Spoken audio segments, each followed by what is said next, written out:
2월 18일 금요일 새벽 예배 다 함께 사도신경 하심으로 하나님께 올려드리겠습니다.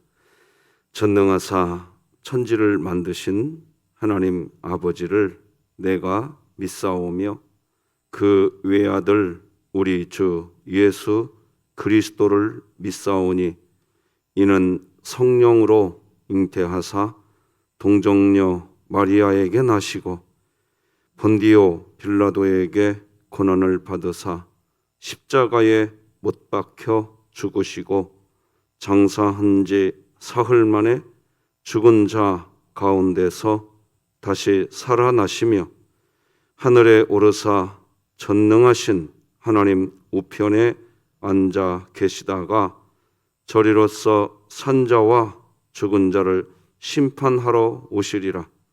성령을 믿사오며 거룩한 공회와 성도가 서로 교통하는 것과 죄를 사하여 주시는 것과 몸이 다시 사는 것과 영원히 사는 것을 믿사옵나이다. 아멘. 우리 찬송가 373장 하나님께 찬양 올려드리겠습니다.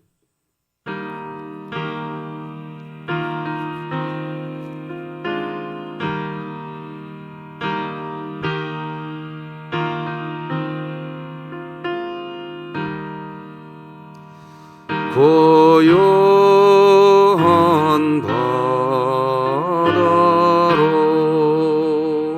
저 천국 향할 때 주 내게 순풍 주시니 참 감사합니다.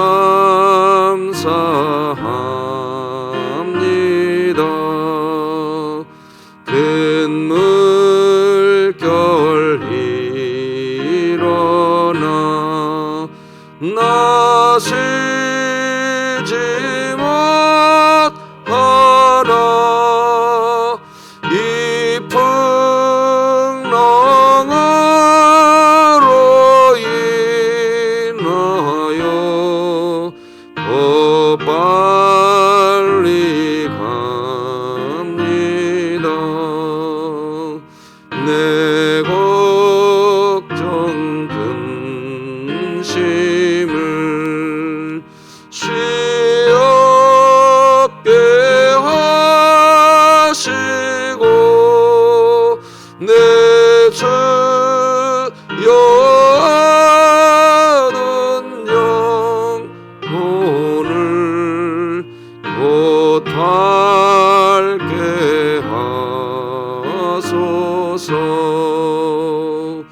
이 세상 돌아간 주 뜻을 완받고 내 몸이 의지 없을 때 큰 믿음 주소서.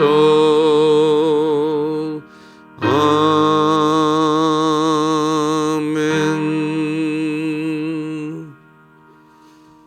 우리 진흥교회 주간 기도표 2월 18일 금요일 기도 제목 하나님께 함께 기도하시겠습니다. 교회를 위해 기도드립니다. 진흥교회 환우들을 치유해 주소서. 강은엽 협동안수집사, 김강민 어린이, 김광자 권사, 김공순 은퇴권사, 김원복 은퇴안수집사, 김은순 권사, 김일교 원로목사, 김일남 성도, 김종순 성도, 박복성 명예권사, 박정분 은퇴권사, 박형용 안수집사, 신명자 집사, 최명은 집사, 하나님의 능력으로 치유하사 2022년 복음을 전수하는 가정을 세우는 교회가 되게 하소서. 이웃을 위해 기도합니다.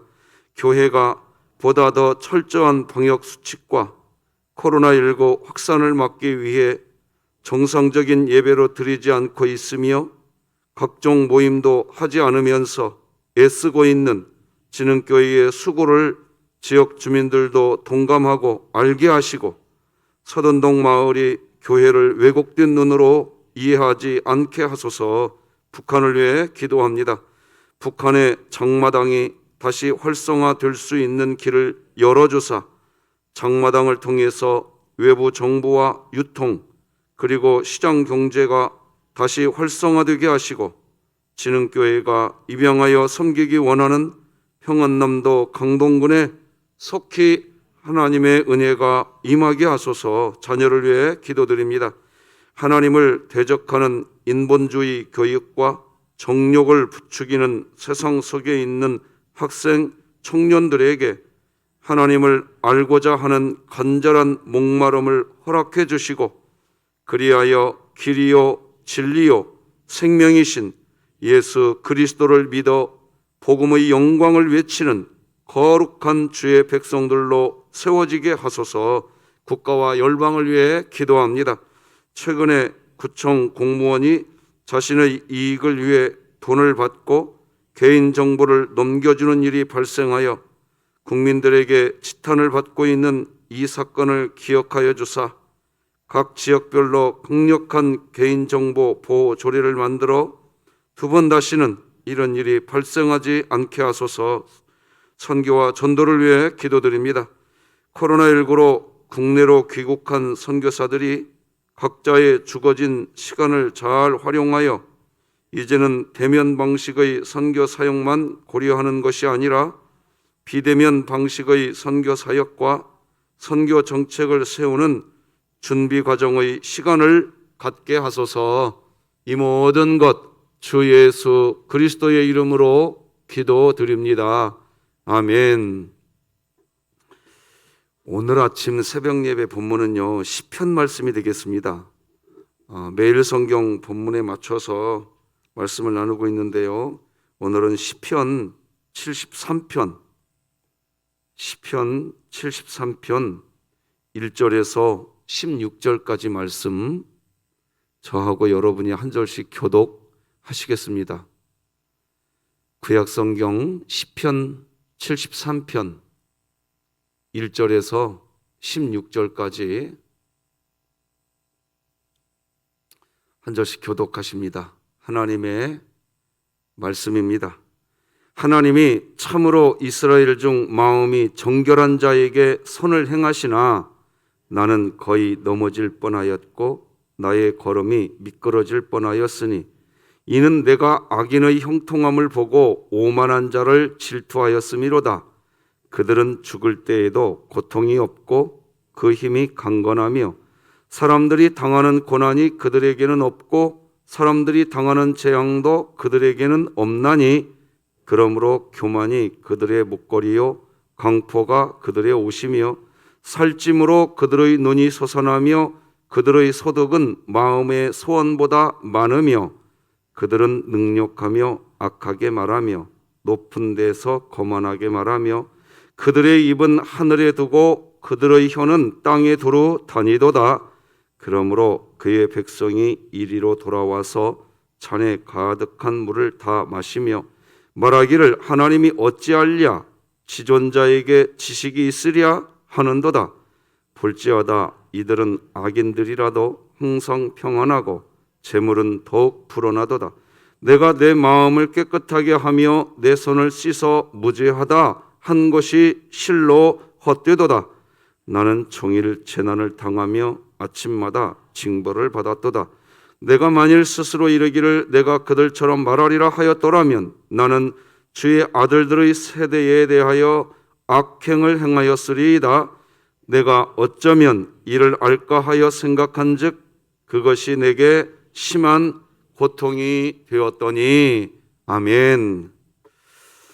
자, 오늘은 좀 잠깐 주일날에도 더 자세히 광고를 해드리겠지만 한번 광고를 드리는 것이 도움이 될 것 같습니다.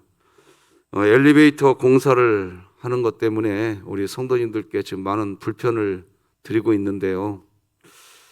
진행사항을 좀 말씀드려야 될 것 같습니다.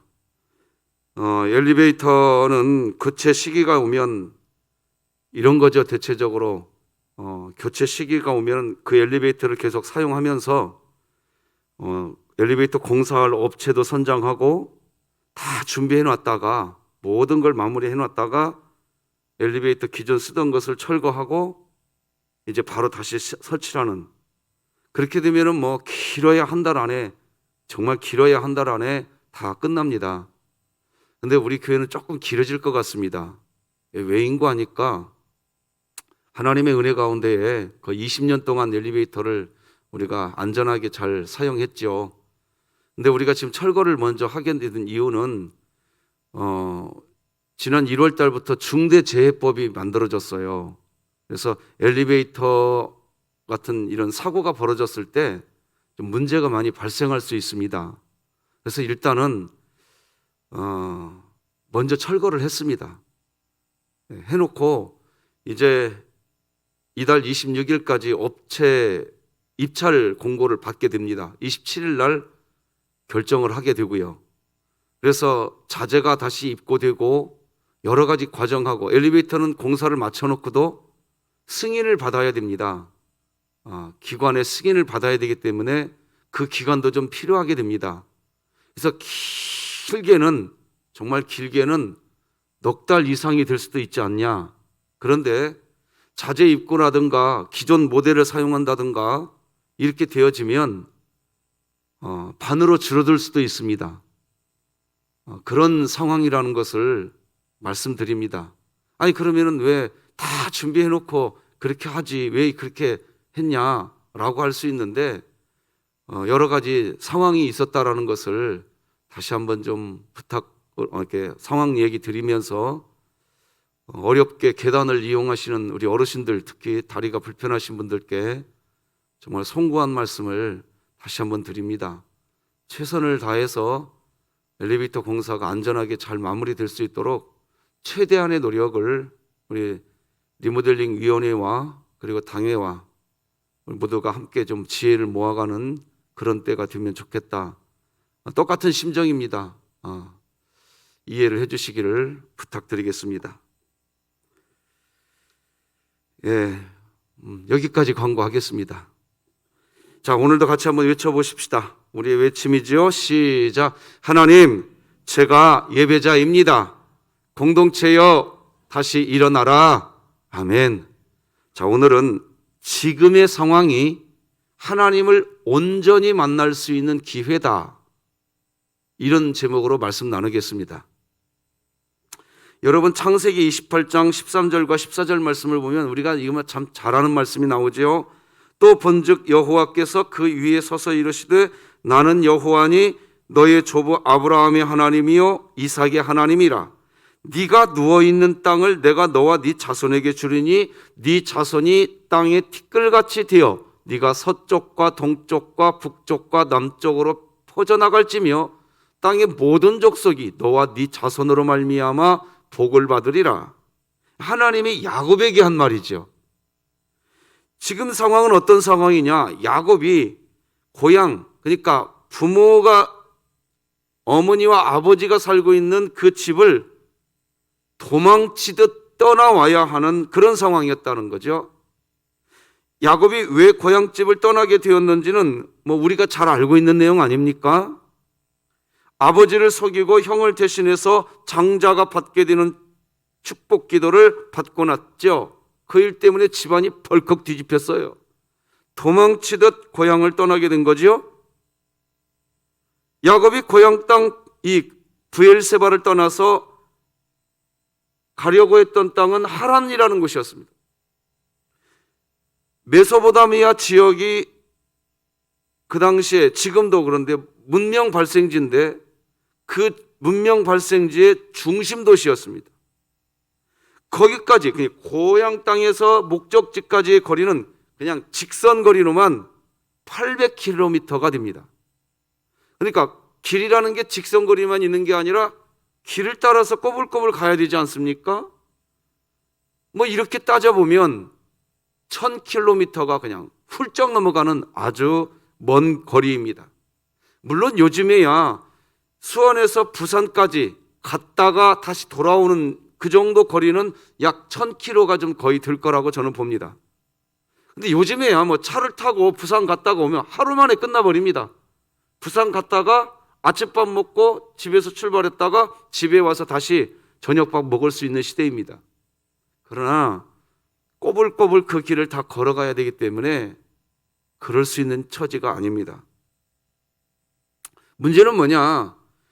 그렇게 꼬불꼬불한 길을 걸어가는 과정에 도적떼들, 강도떼들이 있었다는 겁니다. 위험천만한 일인 겁니다. 사실 이게 쉬운 일이 아닙니다.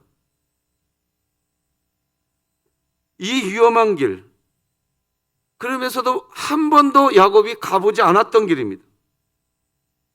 홀로.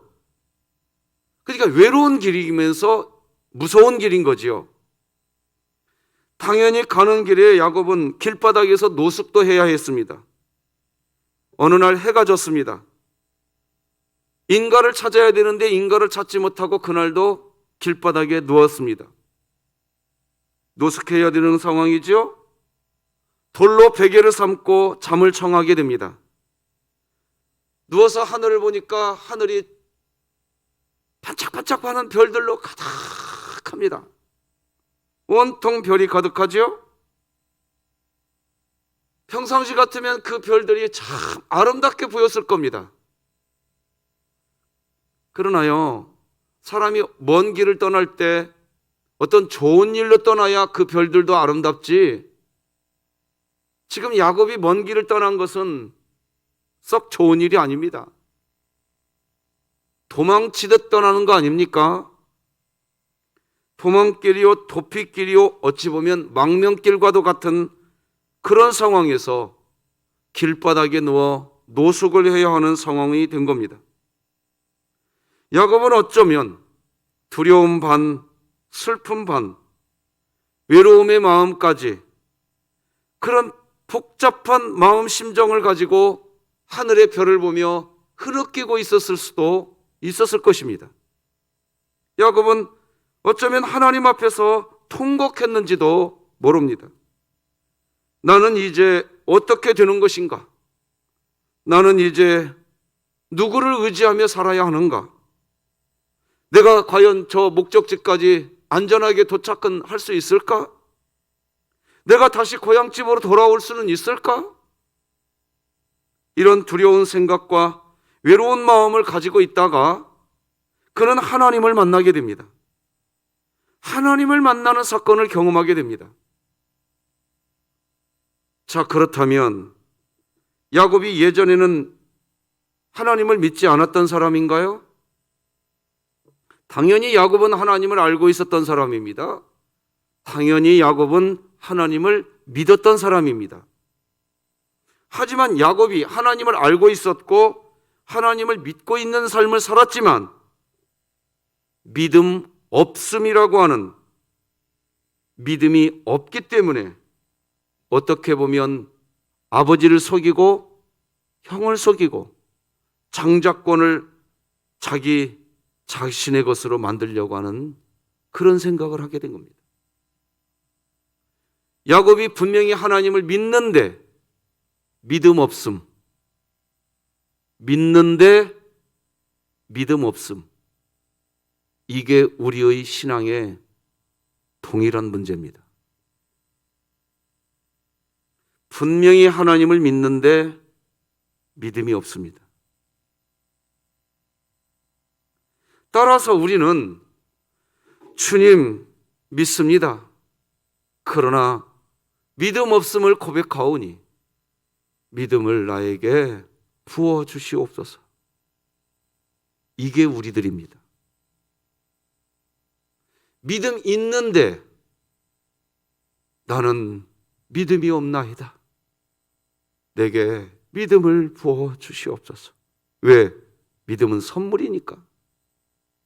이런 신앙인의 자세를 가지지 않으면 믿는데 믿음 없음의 삶만 삽니다. 야곱과 같이.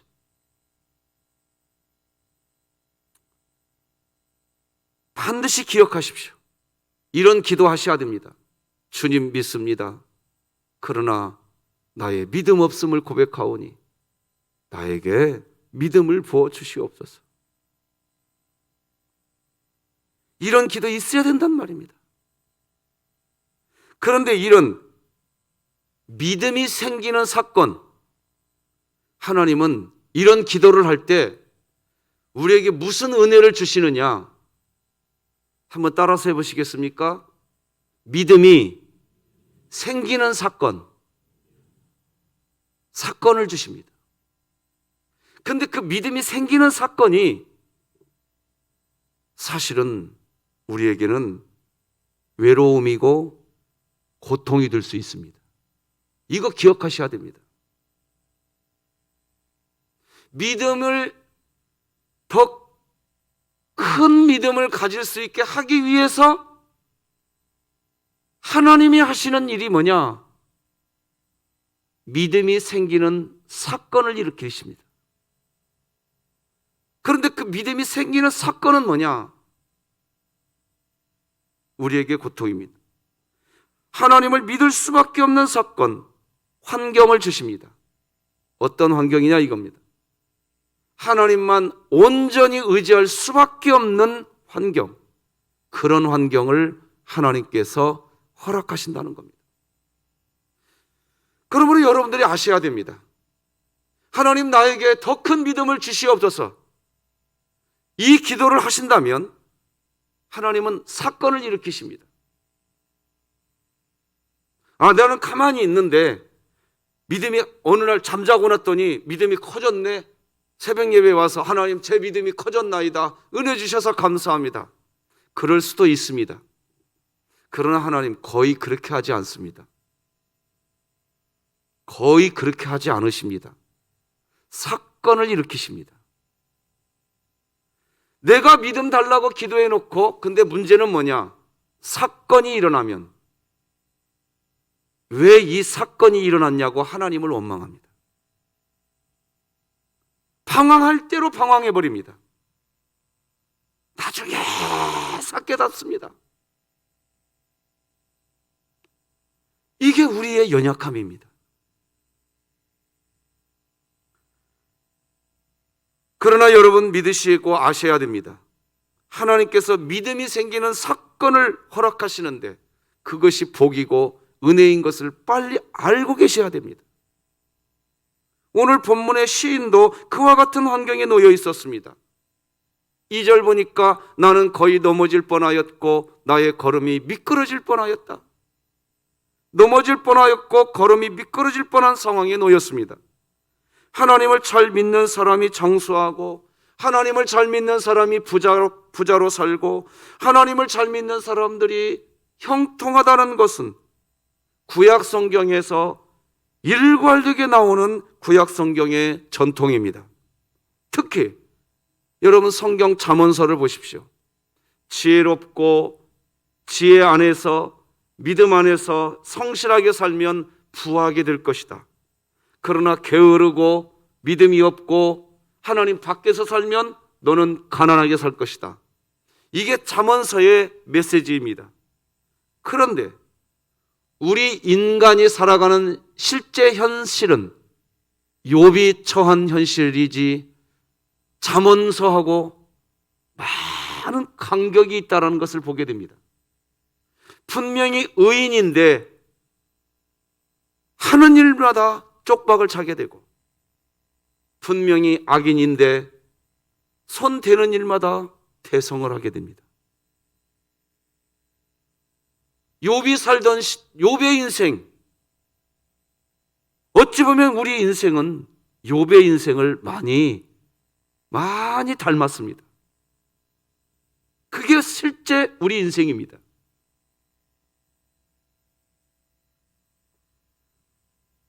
본문의 시인도 자신은 의롭게 산다고 했지만 악인의 형통함만 봅니다. 3절 이렇게 이야기하죠.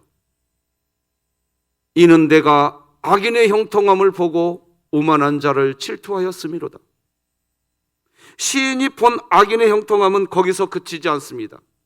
4절과 5절 보니까 그들은 죽을 때에도 고통이 없고 그 힘이 강건하며 사람들이 당하는 고난이 그들에게는 없고 사람들이 당하는 재앙도 그들에게는 없나니 형통한 삶을 사는 악인이 그토록 형통한 삶을 살게 되면서 어떤 모습까지 보여주나요? 악인의 모습은 교만이 하늘을 찌릅니다. 오만은 그들의 목걸이요 폭력은 그들의 나들 이 옷이다.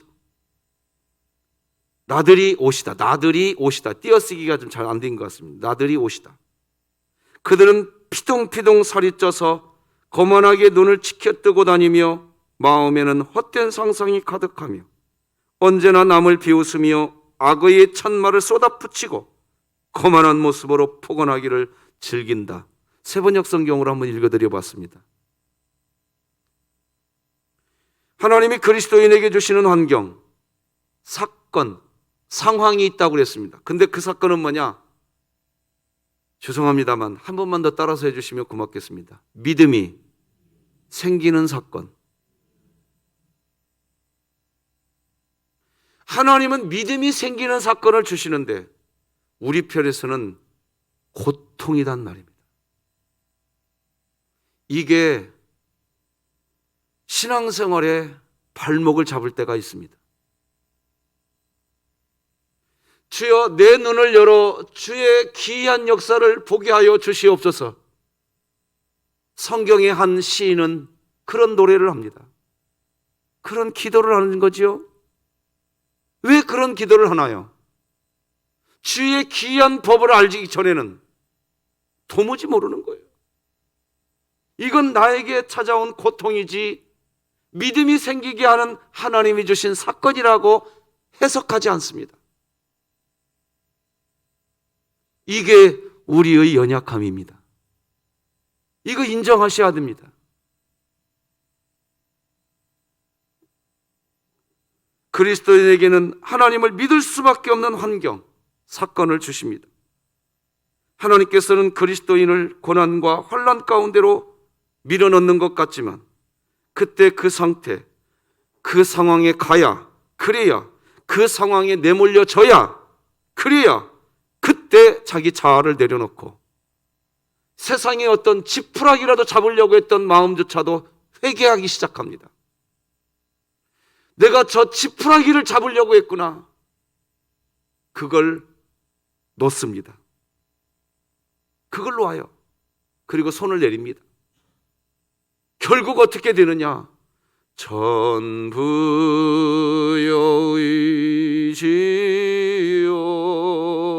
의지옵소서. 이 찬송이 결국엔 나오게 됩니다. 여러분에게 이 찬송이 나오는 과정이 길지 않았으면 좋겠습니다.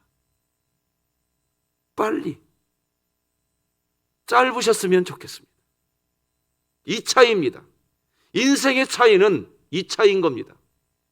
어떤 사람은 그 믿음을 갖게 하려고 하신 하나님의 사건이 굉장히 길고 복잡해지는 사람이 있는가 하면 어떤 사람은 짧게 끝납니다. 인생은 이 차이지 다른 게 아닙니다. 달리 어떤 것도 의지할 것이 없고 세상의 어떤 것도 위로가 되지 않고 오직 하나님께, 그 하나님 한 분께만 매달릴 수밖에 없는 상황을 하나님이 만나게 하십니다.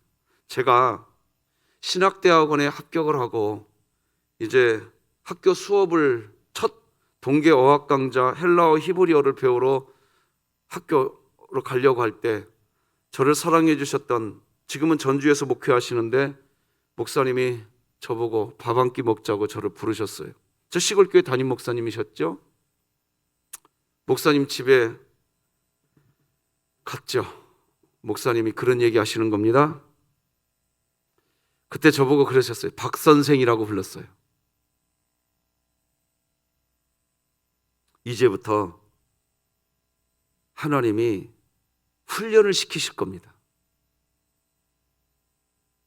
제가 믿음이 커져가게 하려고 하나님이 훈련시킬 거래요. 하나님이 저를. 그러면서 돈 훈련 시키실 겁니다. 돈 훈련 받으셔야 됩니다. 이렇게 얘기하시고요. 인간관계 훈련 받으실 겁니다.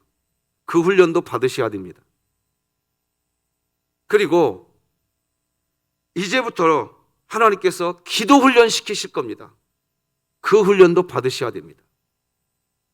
하나님께서 말씀 앞에 머무르는 훈련도 시키실 겁니다. 그 훈련도 받으셔야 됩니다. 찬송하는 훈련도 시키실 겁니다. 전 생생히 지금도 기억해요. 그 훈련 받아내셔야 됩니다. 그러면서 이런 말씀하셨어요. 그 훈련을 받은 목회자와 그 훈련을 받지 않은 목회자는 나중에 신학교를 졸업하고 난 뒤에 극명하게 갈려버립니다. 이렇게 얘기하시더라고요. 이 머리로는 이해가 되었는데 가슴으로 이해가 안 됐었어요, 그 당시에. 이제는 조금 알겠어요. 내가 훈련되어야 되는구나. 내 믿음이 성장할 수밖에 없는 사건 속으로 들어가는 거구나. 그러면서 그 목사님이 저에게 주신 말씀, 제가 너무나 사랑하는 말씀, 여호수아 1장 9절 말씀을 저에게 적어주셨습니다. 이 말씀이죠. 내가 내게 명한 것이 아니냐. 강하고 담대하라. 두려워하지 말며 놀라지 말라. 네가 어디로 가든지. 이때 네가 어디로 가든지를 이렇게 설명해 주셨습니다. 각종 훈련을 받게 될 그 자리. 인간 편에서는 고통이고 하나님 편에서는 제가 믿음이 커져가는 사건인 겁니다. 그러나 저에게는 고난일 겁니다. 그러나 그 고난의 자리 하나님이 함께 하실 겁니다.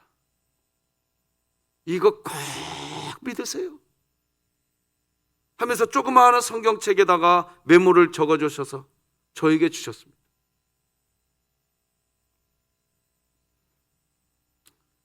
왜 하나님이 여호수아에게 이 이야기 하셨습니까?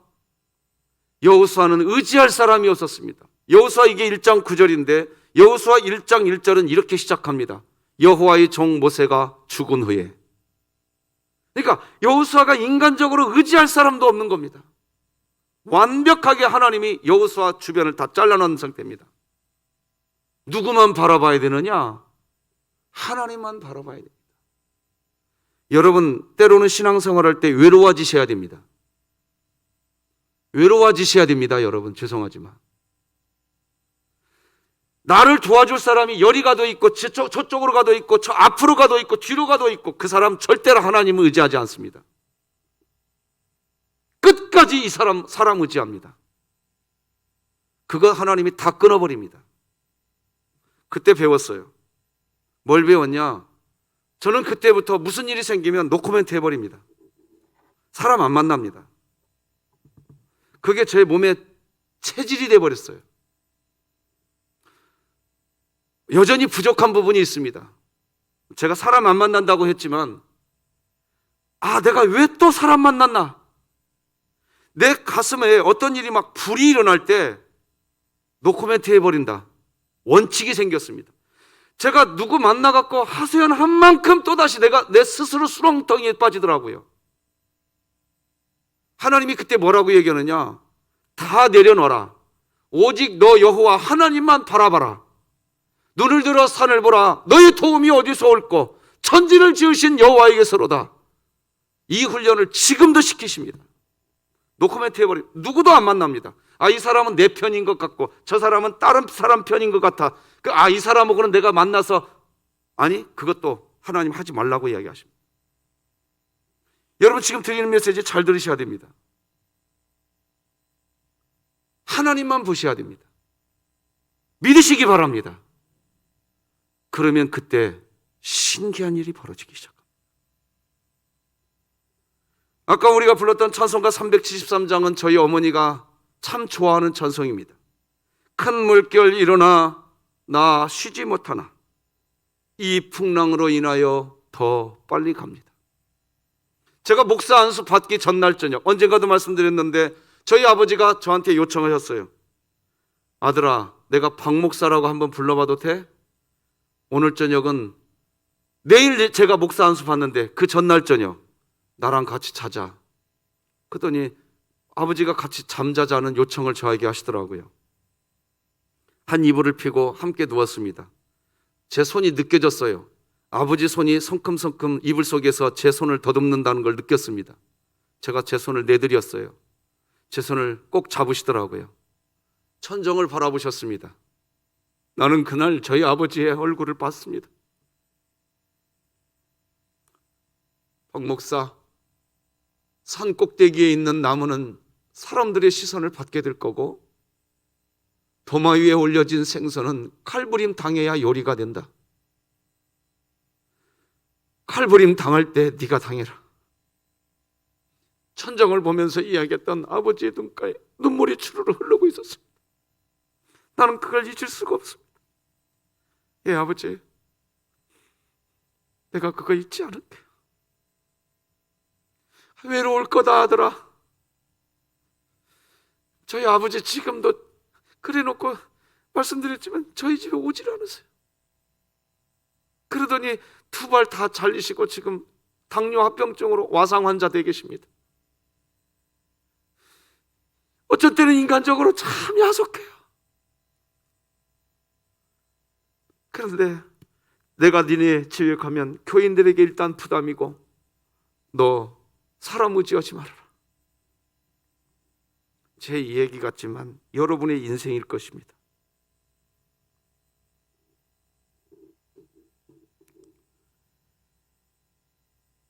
사랑하는 성도 여러분, 하나님의 살아계심을 기억하십니까? 하나님이 살아 역사한다는 걸 믿으십니까? 하나님 믿으셔야 됩니다. 오늘 본문 10절 11절 같이 한번 읽어보십시다. 시작. 그러므로 그의 백성이 이리로 돌아와서 잔에 가득한 물을 다 마시며 말하기를 하나님이 어찌 알랴? 지존자에게 지식이 있으랴? 하는도다. 이건 조롱하는 겁니다. 야, 너 하나님 믿는다며? 네 하나님 어디 있냐? 하나님이 알아?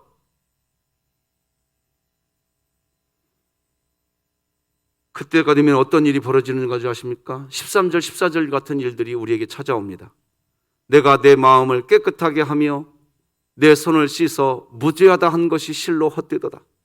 나는 종일 재난을 당하며 아침마다 징벌을 받았도다. 시인은 너무 슬픈 겁니다. 지금 야곱도 마찬가지입니다. 가장 절망적인 때입니다. 길거리에서 노숙하고 있지 않습니까? 슬픔과 외로운 마음이 극에 달하는 순간입니다.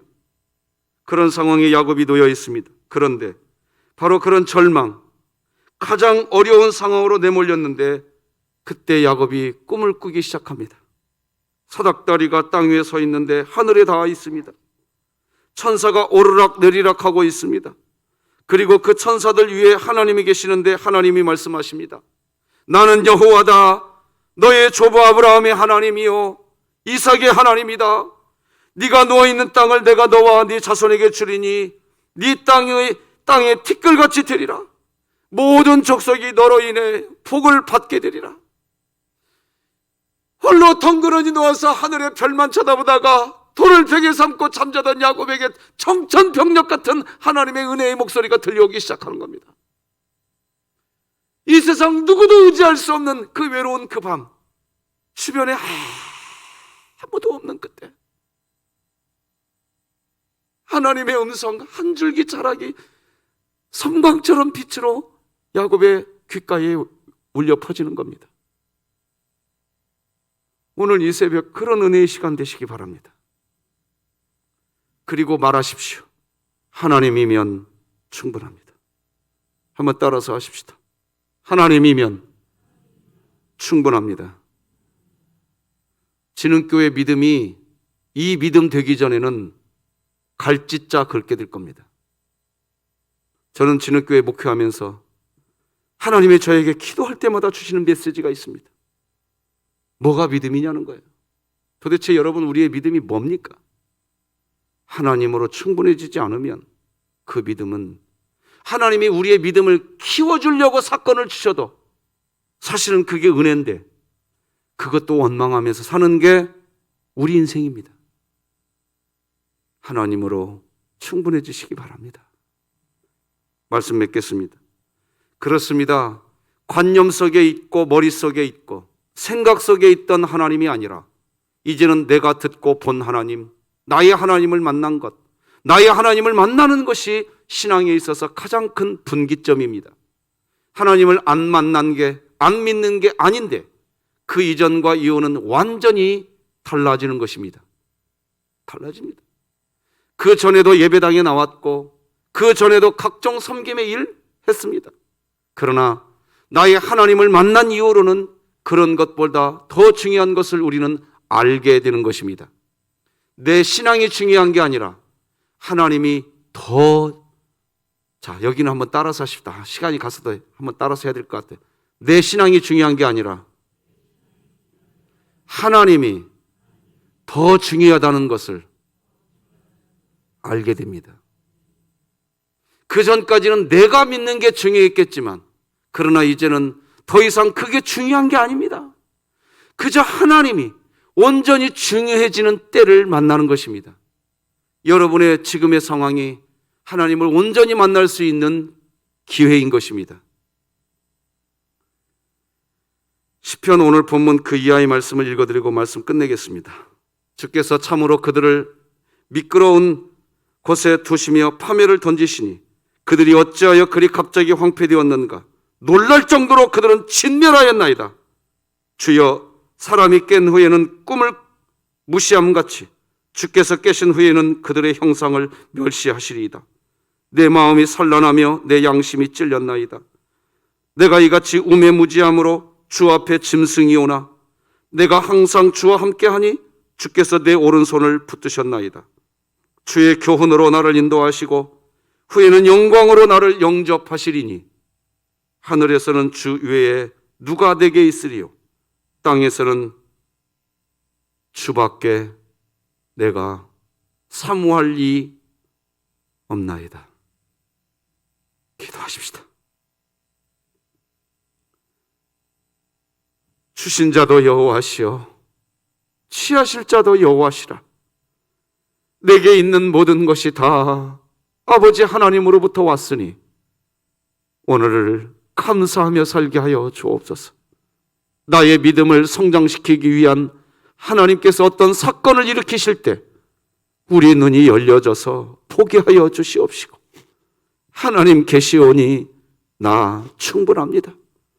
선포되게 하시고 승리하게 하시고 이겨내게 하여 주시옵소서. 엘리베이터 공사가 단기간에 끝날 수 없을 수도 있겠으나 우리 진흥교회 이때에 오히려 더 섬겨주고 섬겨주는 믿음이 커져가는 은혜의 기회로 역전시켜 주시옵소서. 오늘 하루도 함께 하실 하나님을 믿고 예수님의 이름으로 기도드립니다. 아멘.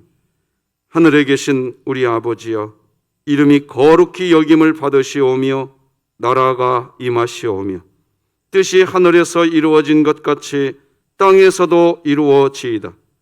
오늘 우리에게 일용할 양식을 주시옵고 우리가 우리에게 죄 지은 자를 사하여 준 것 같이 우리 죄를 사하여 주시옵고 우리를 시험에 들게 하지 마시옵고 다만 악에서 구하시옵소서.